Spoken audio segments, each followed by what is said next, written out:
নমস্কার বন্ধুরা, আমি মৌমি। সবাইকে মৌমিস কুকিং ওয়ার্ল্ডে স্বাগত। আজকে আমি আপনাদের সামনে নিয়ে হাজির হয়েছি নতুন একটা রেসিপি নিয়ে, ফুলকপির রেজালা। এটি একটি নিরামিষ রেসিপি। আপনারা যে কোনো নিরামিষ দিনে এই রেসিপিটি বানাতে পারেন। এটা লুচি, রুটি বা পরোটার সঙ্গে আপনারা পরিবেশন করতে পারেন। খেতেও যেমন টেস্টি, বানানোও খুব সহজ। চলুন বন্ধুরা, আমি ফুলকপির রেজালা কেমন বানাই দেখে নেওয়া যাক। এই রেসিপিটা বানানোর জন্য আমি দুটো মিডিয়াম সাইজের ফুলকপি নিয়ে নিয়েছি এবং ফুলকপিগুলো এইরকম মিডিয়াম সাইজের পিস করে কেটে নিয়েছি। এরপর একটা কড়াইতে কিছুটা পরিমাণ জল দিয়ে দিলাম এবং গ্যাসের হাই ফ্লেমে জল হালকা গরম হলেই ফুলকপিগুলো ওই জলের মধ্যে দিয়ে দিলাম। 1 টিস্পুন লবণ অ্যাড করলাম এতে। এরপর গ্যাসের হাই ফ্লেমে ফুলকপিগুলো হালকা 1.5 থেকে 2 মিনিট ভাপিয়ে নেব। আর ওই 1.5 থেকে 2 মিনিটের মধ্যে আমি এই রান্নাটি করার জন্য একটা পেস্ট বানিয়ে নেব। পেস্ট বানানোর জন্য প্রথমে আমি একটা পাত্রে 2 চা চামচ কাজু বাদাম বাটা, 3 চা চামচ চারমগজ বাটা এবং 3 চা চামচ পোস্ত বাটা দিয়ে দিলাম।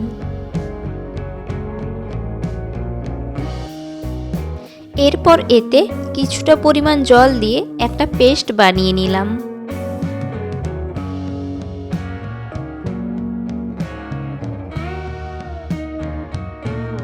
দেখুন বন্ধুরা, খুব সুন্দরভাবে পেস্ট বানানো হয়ে গেছে। আর এদিকে আমি ফুলকপিও হালকাভাবে ভাপিয়ে নিয়েছি। এরপর একটা পাত্রে ফুলকপিগুলো জল থেকে তুলে নেব।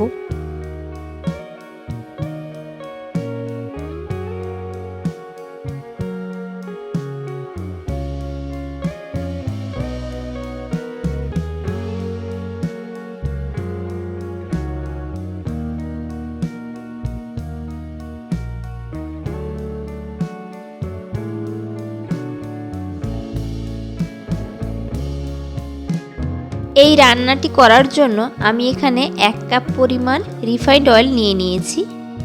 কড়াই গরম হলে এখানে ফুলকপিগুলো ভেজে নেওয়ার জন্য বেশ কিছুটা পরিমাণ তেল দিয়ে দিলাম। তেল গরম হওয়ার পর ফুলকপিগুলো একটা একটা করে দিয়ে দিলাম। ফুলকপিগুলো কিন্তু আমি গ্যাসের হাই টু মিডিয়াম ফ্লেমে ভেজে নেব। এখানে গ্যাসের লো ফ্লেম করবেন না, কারণ ফুলকপিগুলো তখন কড়াইতে লেগে যেতে পারে।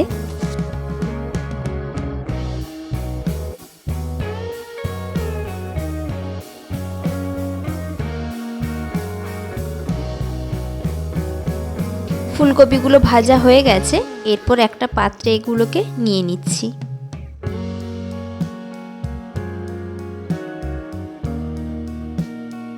এরপর একটা কড়াই গরম করে তাতে 10 থেকে 12 টিস্পুন রিফাইন্ড অয়েল দিয়ে তেল গরম হলে তার উপর আমি ফোড়নে দিয়ে দিলাম 4টে গোটা এলাচ এবং 4টে লবঙ্গ। এর সঙ্গে আমি আরও দিয়ে দিলাম 2টো কাঁচা লঙ্কা। অবশ্যই আপনারা ঝালটা নিজেদের পছন্দ মতো দেবেন। এই সব কিছু তেলের ওপর দিয়ে 30 থেকে 40 মিনিট নেড়ে তার উপর আমি 2 টিস্পুন আদা বাটা দিয়ে দিলাম। আদা বাটাও আমি গরম তেলে 30 থেকে 40 সেকেন্ড মতো নেড়ে তার উপর আমি মশলার পেস্ট দিয়ে দিলাম।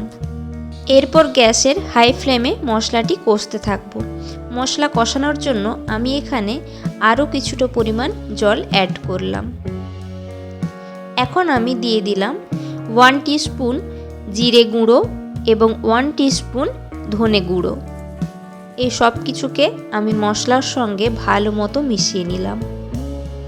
এরপর গ্যাসের মিডিয়াম টু লো ফ্লেমে মশলাটি আমি ভালো মতো কষে নেব। মশলা থেকে তেল ছেড়ে দিয়েছে। এরপর আমি ভেজে রাখা ফুলকপিগুলো দিয়ে দিলাম।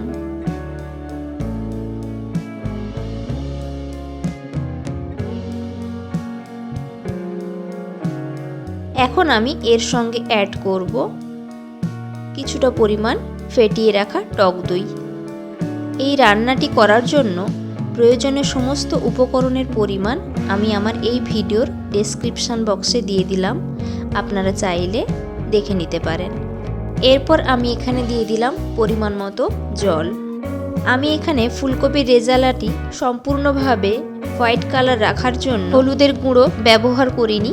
আপনারা চাইলে হলুদের গুঁড়ো ব্যবহার করতে পারেন। এবং কালার বজায় রাখার জন্য আমি এখানে লঙ্কা গুঁড়োর পরিবর্তে কাঁচা লঙ্কা ব্যবহার করেছি। আপনারা চাইলে লঙ্কা গুঁড়োও ব্যবহার করতে পারেন। এখন আমি এখানে অ্যাড করব হাফ টিস্পুন লবণ। আপনারা লবণটা অবশ্যই নিজেদের পরিমাণ মতো দেবেন। গ্যাসের মিডিয়াম টু লো ফ্লেমে রান্নাটি আমি 4 থেকে 5 মিনিট হতে দেব।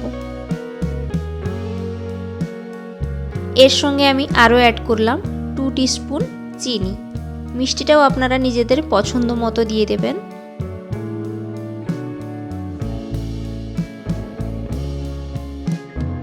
রান্নাটিতে আমি খুব বেশি ঝোল রাখবো না।